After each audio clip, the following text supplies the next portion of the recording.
Yo, yo, yo, visualize shark takes, hit the wave grinding. In the chat, gun shark odds make it rhyming. Sunday vibes, smooth bets, no confining. Hats engaged, can't stop us from shining. Bet on the spread, liking it, keep it tight. Push the odds further, jack on the hindsight. Odds fellows mind grasping the right sight. Hats, caps on heads, winners in plain sight. Hit the light, get in the chat, feel the flow, cash it, every dollar see the bankroll. Sunday grinding picks, now you gotta know. Extra points on the screen, sharp minds always glow. Big parlays, predictions we home. Standing tall, betting knowledge all. Can you turn that off? On a suddenly not so casual Saturday in January, it is NFL The Extra Points, the big show Saturday edition, week 18. It is Saturday. It is January. It is the first show of the new year, 2025. An amazing campaign it will be. The Shark, the Gun, the Odds Fellow right here live. Sharky Waters Nation, X, YouTube, and the Guns Picks channel. Guns, we're fired up to be here in the beginning of a new year. What's going on, brother?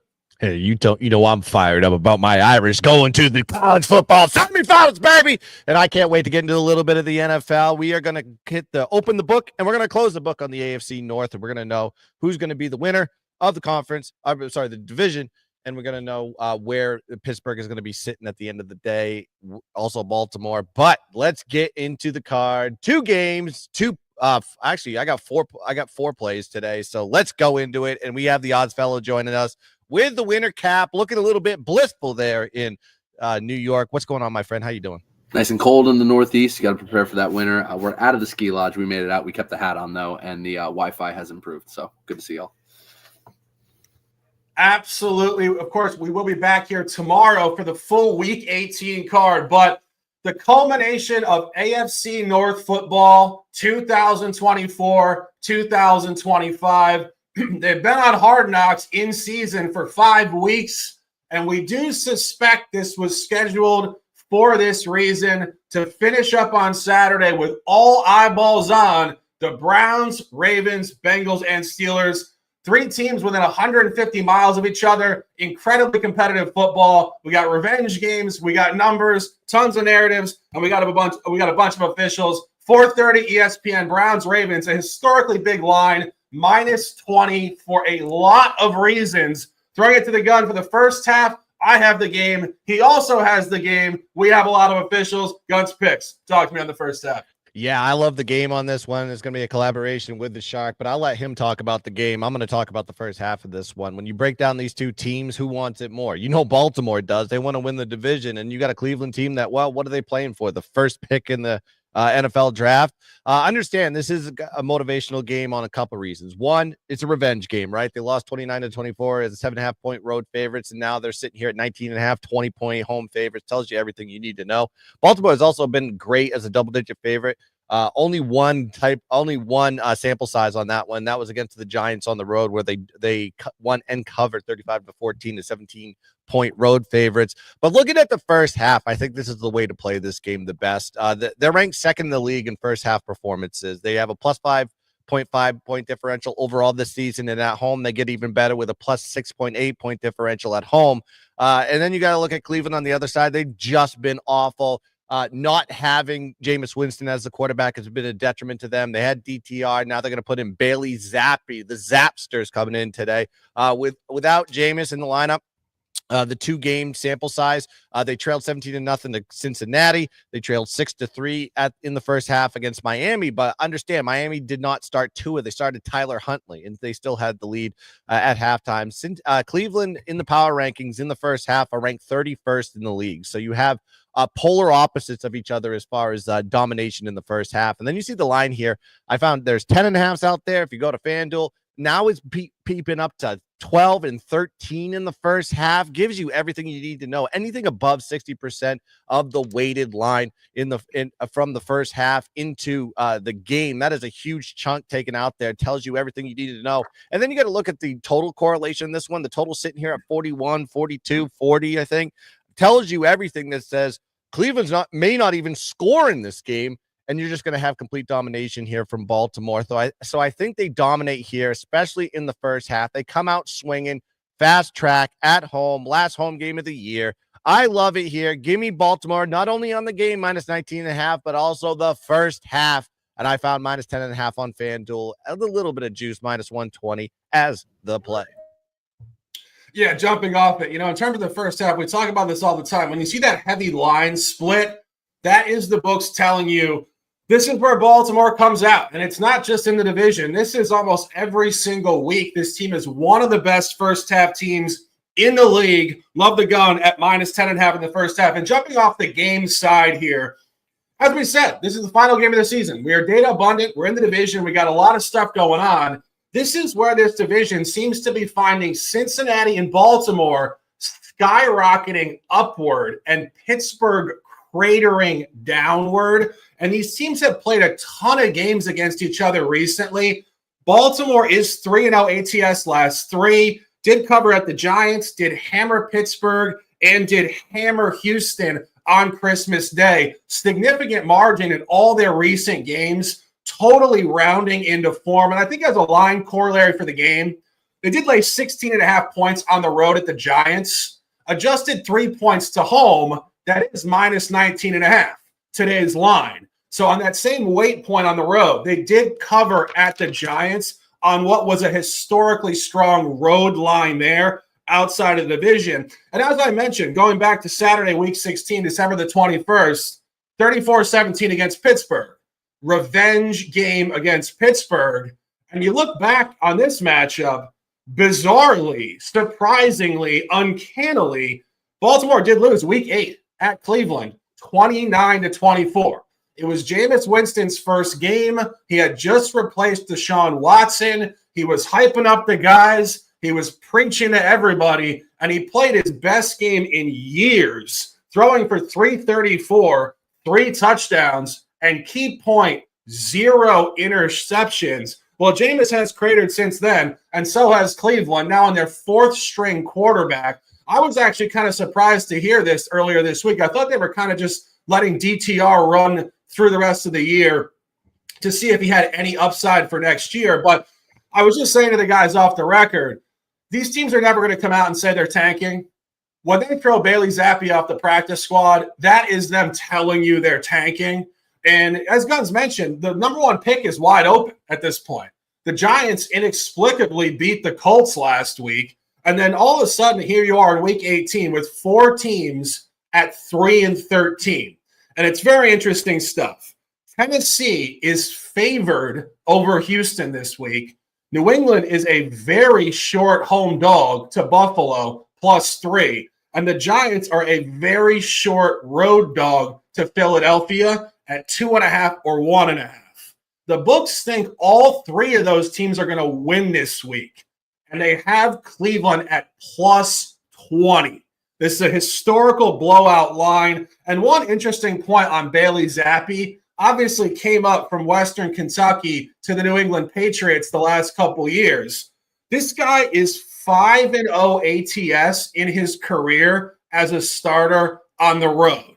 When I saw that, I almost said to myself, hey, this guy's just a unit on the road. But I started to go through it. And this is the stuff Guns and I talk about all the time, Mona Lisas of handicapping.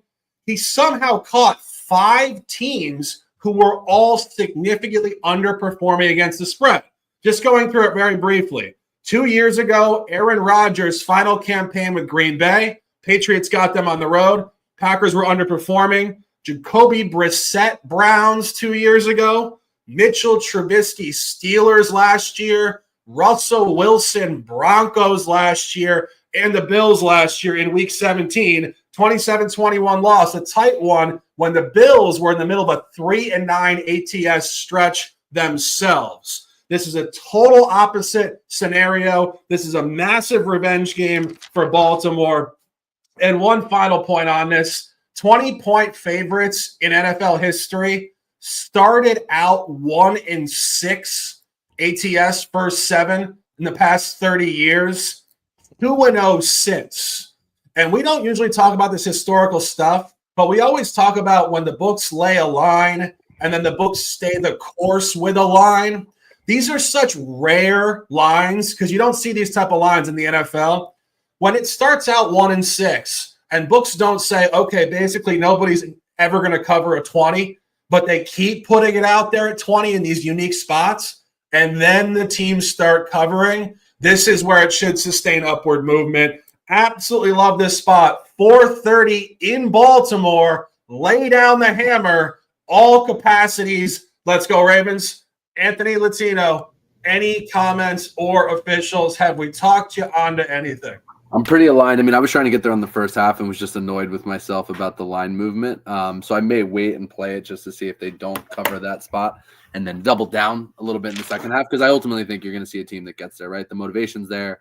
The tank is on, like the Shark mentioned. The Bailey Zappi factor is real. The injuries are real for that Cleveland squad. It's just two teams going in different directions, right? So Baltimore knows they can lock up the 3 seed and the division with a win, which is obviously what they want to do. I heard Harbaugh talking about hanging banners. This is the first banner of the year that he wants to hang. And I think Baltimore's going to be dangerous in the playoffs. So that's a theme for me, at least you'll hear us talking about throughout the postseason. The other thing I did peek at a bit just to see from a prop perspective, from a game flow perspective, any big, contract incentives or statistical incentives. One interesting one that stood out to me, because there's no contract ones that I could find for this game. Chase Brown only 10 yards. Sorry, that's for later. But looking at it, you got away from 1,000 rushing yards. Good old Lamar Jackson, who is making an MVP push, right? Probably second behind Josh Allen right now. If they lock up the 3 seed and maybe they finish with a similar record or one game behind that Buffalo Bills squad, who's obviously the 2, does he make a final push? He may be pushing his coaches as well for some statistical, buys on his end, some extra time, even in a blowout. He needs 148 rushing yards to get to 1,000, to be 1,000-yard rusher on the season, which is not anything small, right? So. Yeah, just jumping back off that as you were talking about it, just to really emphasize this Bailey Zappi point, and I got to be perfectly honest, I'm surprised we're talking about this kid right now on January the 4th. I thought he was kind of gone out of the league, but those 5 covers I'm talking about here, where, again, he's running a clean sheet in his career on the road as a starter, which is absurd. In the context that I was evaluating those 5 teams were 15-40-1 against the spread over a 56-game sample that he beat up on. That is historically awful. And Baltimore is 3-0 ATS last 3, performing great here. Love this spot. Really a blowout that he backed and was obviously a quarterback on, and Guns can speak to this too, had a very good defense. The Pats defense that year was strong. I think even statistically held up, kept them in a lot of games throughout the season, regardless of who the quarterback was. So it's very much, like you said, Mona Lisa, it's such a polluted way to just look at it if you're only looking at that number by itself. Yeah, I mean, we talk about this all the time. I think like the Shark and the Gun specialty here is basically to look at a data point and then figure out why it's highly unsustainable and contaminated. And as you mentioned, that was Patriots. It was defense. It was actually Belichick in his last 2 seasons. This is going back 2 seasons, 2022 and 23. And that final game at Buffalo, he did throw 3 interceptions. He was very uncomfortable. And I think that's going to translate here. He started the season practice squad with the Chiefs, got cut, got picked up. This guy hasn't played in over a year, and this is a Baltimore defense that's going to turn the hell up. Got a lot of plays in this game. Taking the first half for the Gun, minus 10.5. Game, minus 19.5. I had 17.5 early week. That's why you follow on X. A lot of officials, 1 game, 4:30 p.m. Let's dominate. 8 o'clock, same division, of course. Bengals, Steelers. Game graded to be in a very, very opposite direction in terms of the margin versus the early game. I was looking at Twitter this morning, X, I should say, and I see a lot of people falling in love with something we like to dispel on this show, the bounce back. I don't see a bounce back coming for Pittsburgh. Pittsburgh cleaned up a lot of mediocre teams throughout the year, and this is where they're a falling knife, not ready to turn back up, but actually more sustainably on the 50-50 average. We got a bunch of alignment here, throwing it to the Gun. Cincinnati on the money line, minus 134. Yeah, I also like the total on this one. I'll get to that in a second. But really, if they had a bounce back, they would have done it a month ago. right? I mean, they've lost 3 straight games. They're 10-6. They have a +2 point differential, and they're dead nuts on the yardage battle. 0 net yard average this year. They're going against a Cincinnati team that is just playing their best ball. They're playing playoff football right now, 4 in a row. Now they're 8-8, and they have a chance to make the playoffs. They need Denver to lose. They need things to happen along the way, but they still have an opportunity and will be motivated in this game. 8-8 on the year with a +11 point net yard average and a +2 point differential. And what does Cincinnati want to do? They are pass oriented. They're 4th in pass completion percentage, 9th in passing yards per play, and 1st in passing yards per game. Joe Burrow is playing like an MVP. The problem is his team sucks. His defense is terrible.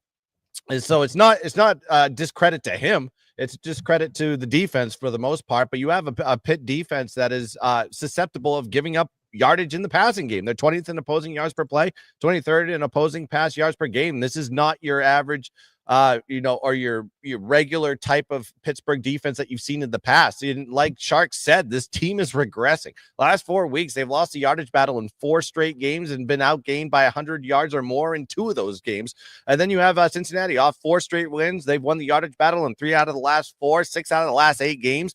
Their offense has averaged 30 points per game, 407 yards of total offense, and they've put up 78 yards above their opponent defense's season average. So when you go up against, say give you an example here. If your team gives up 300 yards of total offense to their opponents, when they play Cincinnati, they're going to give up 378. That's kind of what the corollary is there.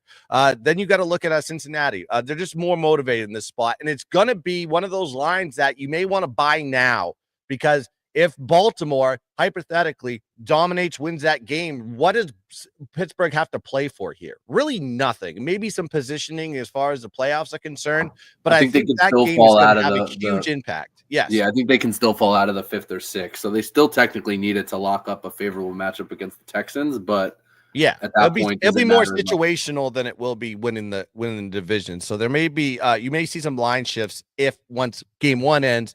And then by the time this game kicks off, there may be a little bit of a shift in the line here. But these 2 teams did meet in December. 44-38 was the final. 3-point road dogs was Pittsburgh. The total in that one was 46, by the way. And now you're seeing basically the same line here, but Pittsburgh's at home. So, I mean, that gives you the corollary right there that they believe this is a Cincinnati spot. And Cincinnati, you say, oh, yeah, Mike Tomlin, he's great as a dog. And yes, historically he has been, but he's 0-3 as a dog in his last 3. So let's pump the brakes a little bit. Maybe we're seeing a little bit of the pendulum swing the other way with Pittsburgh as a dog. Also, this is the second highest total that Pittsburgh has seen all season. And yes, there's a good, and when I'm talking about the total here, look at Pittsburgh. Pittsburgh gets good as far as scoring is concerned when they have George Pickens in the lineup. He's going to be playing this game. Without Pickens, that team averages 13.3 points per game. With Pickens, they average 27.2 points per game. That is a huge swing. And also the over is 7-3 to the over when Pickens has played in his last 10 games. And then on the Cincinnati side, 7-1 ATS on the road this year. This is a team that travels. They're better. They stink at home, but man, when they get on the road, that team thumps. And they have a +5 point differential on the road this season. 5-0 ATS is a road favorite, by the way. And the over is 3-0 when Cincinnati is a favorite of 3 points or less. Over is 6-1 in Cincinnati games when the total is 47 points or more. Do you need more stats here, folks? This is a Cincinnati spot. This is an over spot. If Cincinnati's going to win this game, they are going to score points, and I think Pittsburgh's going to get their fair share as well. But the winner of this game is going to be the Cincinnati Bengals, in my opinion. So give me Cincinnati-Pittsburgh over the total at 48.5, and the money line -134 for Cincinnati as the play. Yeah, jumping off at collaboration official here, also on Cincinnati on the money line. And just jumping off of what Gunn said, it really goes back to this division showing significant reversal from midseason, as I mentioned before. Go back to midseason. The Steelers were in the driver's seat here at 10-3, having beaten Cleveland in week 14 with emphasis. The whole mainstream media, of course, we should just rename them the recency bias commentators, just decided at that point in time the Steelers were potentially going to the Super Bowl. I mean, totally incapable of looking at what had happened and opponent quality, but that was week 14. Steelers going to the Super Bowl. Ravens can't figure it out. Lamar's a little inconsistent. Cincinnati's terrible. Well, since then, Pittsburgh 0-3, straight up at ATS. all by margin. 14-point loss at Philadelphia, 17-point loss in a revenge game in the division at Baltimore, and a 19-point loss to Kansas City. And I was saying this to the guys off the air. We don't like the bounce back, but we don't like it for even one more specific reason.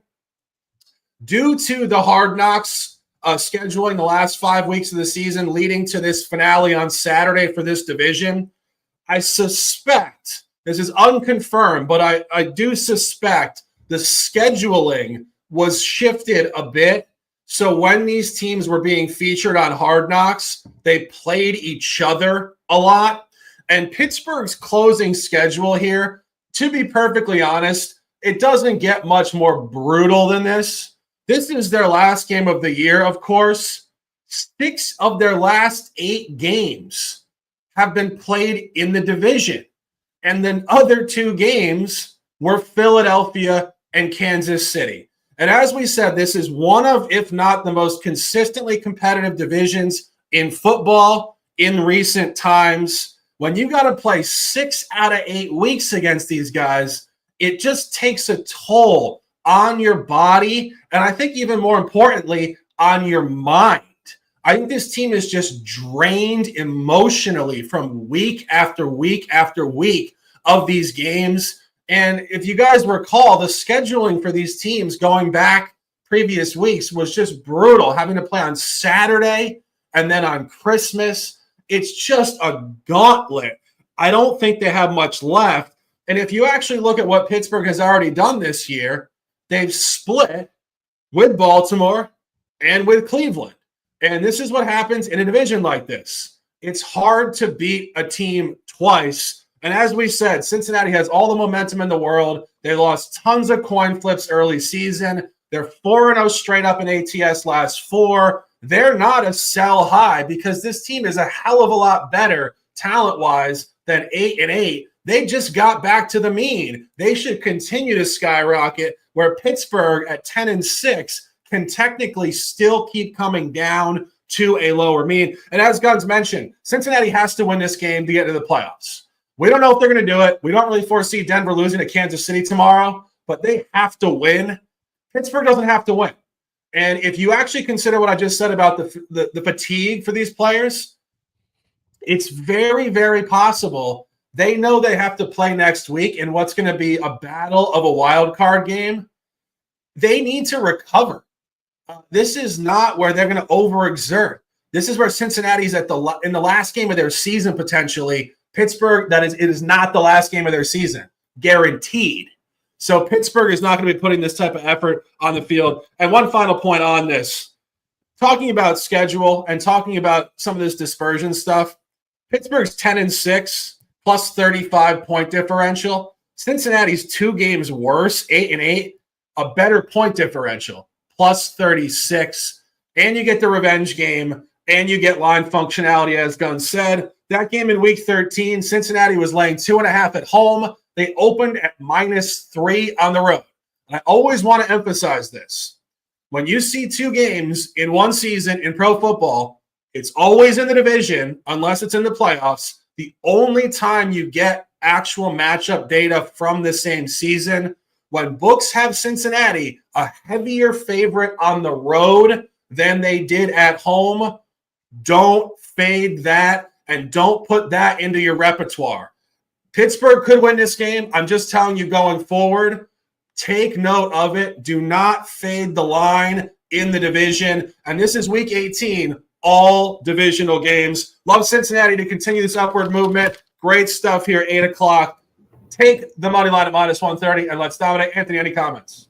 Yeah, I think Cincinnati's where I'm going to get to. It's just a matter of how. I don't mind the -2.5. I may buy it down to -2. You see some funky stuff with 2-point conversions, missed field goals, weird math in some of these, especially these AFC North games and the way Tomlin approaches it. But I think you guys hit on everything. I mean, I've rode this Cincinnati train probably for far too long, including in some of the tougher losses. And then we got back on the train down the stretch, and I've loved to see it. I mean, Joe Burrow has been an absolute MVP candidate.